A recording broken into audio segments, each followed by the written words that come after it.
Okay, hi. So this is what I'm calling B thoughts, B as in boy, thoughts. These are my thoughts outside of Substack. So they are usually triggered by, oh my God, my neighborhood is being gentrified expeditiously.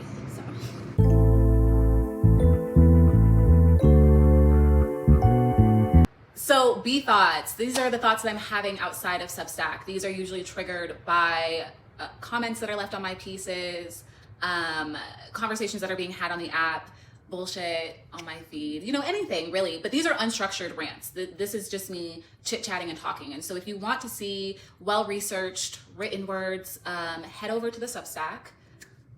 So today I wanted to talk about why I do not trust white men who say that they are Marxist. I am actually 100% cool on interacting with them and being in community with them. It's a no for me. I've felt this way for a very long time. My interaction that I had the other day that I will be discussing today re-solidified my feelings, but yeah, girl, it's always given the same thing. It is always given, I am a white man. They often have a particular worldview because of their experience. And it is not that they are incapable of acquiring new knowledge, reworking their theories, putting that into practice. It is usually that there is a refusal to do so, which again speaks to their gender and racial privilege, right? It's all wrapped up in a nice bow. White male Marxists, just like Marx himself, do not have a praxis that is intersectional. They are unable to connect and interweave other systems of oppression because whether they want to acknowledge it or not, all of these things are feeding off of each other. Race and class and gender and ability and sexual orientation, all of these things feed each other. It's not so much a hierarchy as they often like to try to position things. The white Marxist that I had this interaction with did block me because I did not do what he wanted me to do. When I say I'm not joking, he demanded that I stop publicly responding to him. And because I was like, oh, this bothers you, LOL, he blocked me. So I don't have his screenshot to share. I just have a response or my responses. But I want you to understand that his original post talked first about he distinguished between politics, political analysis, and culture war. Okay? And that's the first red flag to me because I already know where we're going with this. And then he went on to talk about how features of the culture wars, like abortion, he used abortion as an example, are a distraction, okay, or can be perceived as a distraction. And he went on then to finish talking about how a lot of Marxists, white male Marxists, I'm sure he didn't say that part, but it's implied, but how a lot of Marxists have an issue or a disdain, he said disdain, with culture war features. And so I couldn't help myself. I did have to kind of respond because it was insane. And again, this is why I have an issue with white male Marxists. Okay, so I will read you my response to his original post. Like I said, look for the themes of distraction, disdain, and culture war. Because those are the big pieces, and then I'll break it down. So to quote myself, your distinction between class analysis, politics, and the culture war is certainly an interesting and telling choice. Have you read Claudia Jones or any Marxist/communist that lives outside of a cisgender white men's experience? Because race or gender, etc., are not operating outside of class. These are all systems of oppression that aren't going to be solved in terms of worker solidarity or consciousness exclusively, as evidenced by the past almost 200 years in the US alone. Voting against their best interest has been uttered for decades, but it is an incorrect analysis because many poor, white male workers' best interest is in the marginal difference between them and their fellow factory workers who live outside of whiteness. We know that health outcomes do not improve as drastically for the increase in socioeconomic status for Black people as they do for white people. Why is that? The results of oppressive systems aren't serving as a distraction when capitalism needs a permanent underclass. How convenient would it be to strip agency and humanity from undesirable groups of people? Removing access to abortion, labeling it as a difference in culture, enforcing the instability of parenthood, often single motherhood, is not separate from class politics. Because the women who most need an accessible abortion, usually because they're already living in precarity, won't be able to get one, but the wealthy women will. The same is a result of only being in community with white men, only reading white men, and only seeing people outside of those experiences as tools to build the world that the former would disproportionately benefit from. That's what I said. That is what I said. Because here's the thing. So when my boyfriend, when I was going through this interaction, I actually showed him, and he asked me a really good question. He was like, well, what's the difference between politics and culture war? Why did he say that? What does that mean? And I was like, oh, yeah, let me explain, right? So the way that a lot of white men, whether they are Marxists or not, view politics is, does this have anything to do with me? Do I care about this thing? All of that stuff is politics.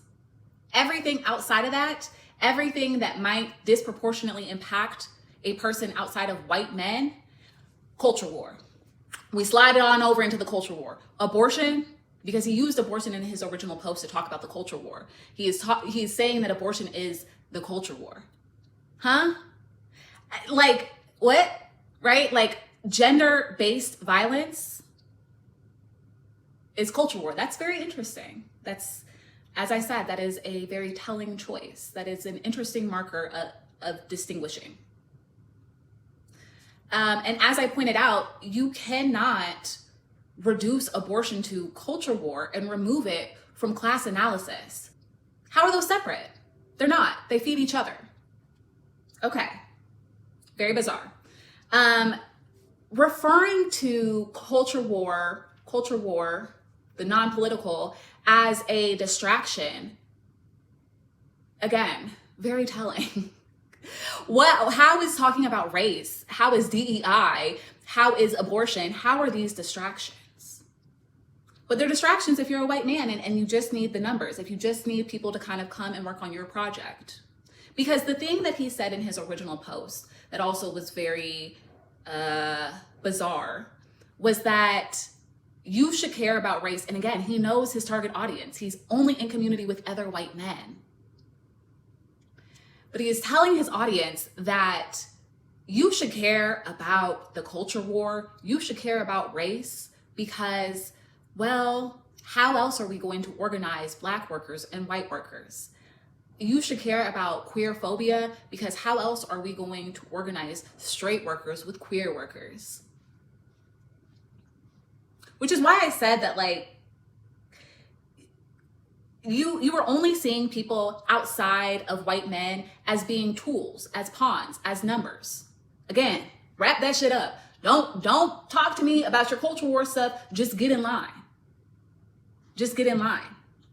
And I want to talk a little bit about voting against their best interest. So this is something, as I said in my response, that has been uttered decade after decade after decade after decade in response to lower socioeconomic white voters aligning themselves with conservative politics, right? They're voting against SNAP benefits when they themselves are receiving benefits on SNAP.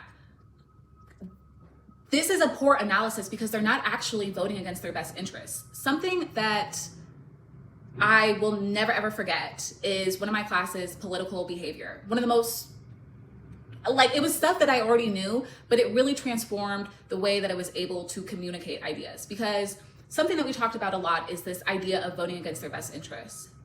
But when you look at the data, the biggest cleavage in American politics is race. It's not class, it is race. These people are more motivated by race, the way that social welfare programs have been racialized, is more of a pull, is more of a motivator than what they perceive this to do to their economic status, to their class status. It's also why I brought up that we know that when socioeconomic status, so when income and education are increased, white people see an exponential increase in health outcomes. They're healthier, they live longer, better lives, their children typically do better. That is not the case for Black people. It doesn't work that way. And that's why I asked him, why is that? Now, public health scholars who study the social determinants of health, they have some answers. Sociologists, they have some answers. But again, class is not the only factor. And then he said something that I found to be very to the point, very brazen. And I quoted him in my response. He says, quote, "The point of that post is to respect and address the experience of the marginalized, while not overly fixating on them to the detriment of building solidarity with others." Okay? Marginalized versus others. Others, by the way, is white men. And so essentially what he is calling for with this is, hey, I want to acknowledge that there are problems too. There are problems outside of my problems. However, I need you to come and work on my project. And when you come over here, don't say shit about that other stuff. I already know, okay? I know. Just, we've got to organize underneath one thing. So let's just like organize underneath this thing that I really need to happen. Okay. So I quoted him, and then I said, this is literally what Claudia Jones was critiquing, which is why I thought it was so crazy that he said, of course I read Claudia Jones. No, you have not. No, you have not. This is also the issue that Bernie Sanders has ran into while trying to build coalition. Bernie Sanders is not doing well with people who are not white men. Bernie Sanders, we're not talking about the Democratic elites. We are not talking about the DNC official and their participation in stifling out his movement. We are talking about the ground up portion, the people, right? Bernie Sanders loves to parade out that photo of him in the back with MLK Jr. He loves to, I marched. Okay. But Bernie Sanders has not effectively addressed the intersections of class and race and gender and ability and sexual orientation and all the things. Bernie Sanders does not have a diverse movement behind him, and he's struggling to bring in the women of color. He's struggling to bring in women in general. He's struggling to bring in Black men, Asian men, indigenous men. Like, he's not doing well. He's struggling to bring in transgender people. He's struggling to really speak to the plight of queer people in general. Like, he is not doing well. He's not doing well. Why do we think Bernie Sanders is not doing well? What about viewing the world through class and class only? And essentially asking for people to leave their bags at the door. These very real bags. Things that they're actually experiencing. Leave that shit at the door when you come into my house.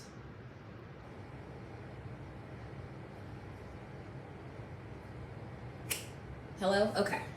White male Marxists are really ineffective with organizing because their goals are very transparent. Little do they understand, people can feel when they are being sought after as pawns. Again, leave all that race shit, leave all that gender shit, leave all that disability shit at the door. Organize with me under class. Class is the solution. Class solidarity is the key to all your problems. It's gonna be a no for me. It's gonna be a no for me. So, hi, I realize that I never explicitly said this, but if your main goal is liberation, then you have to be intersectional. There's no way around that. Like, if you genuinely believe that class is the biggest, most important aspect, if you think that there is some sort of hierarchy, if you think that people need to just focus on one thing, go do the reading. Like, legitimately, I think that you're missing a lot. Asking people to ignore real barriers, real experiences, their material world, which suggests things like ableism exist, and that class is not the only factor. Things like misogyny exist. They're real, creates real barriers. If you were asking for people to ignore these things or to not bring these things up in order to organize, your work is shit. And this is my issue with most white male Marxists. It's reductionist. Class is not the most important piece. Class is not the only piece. So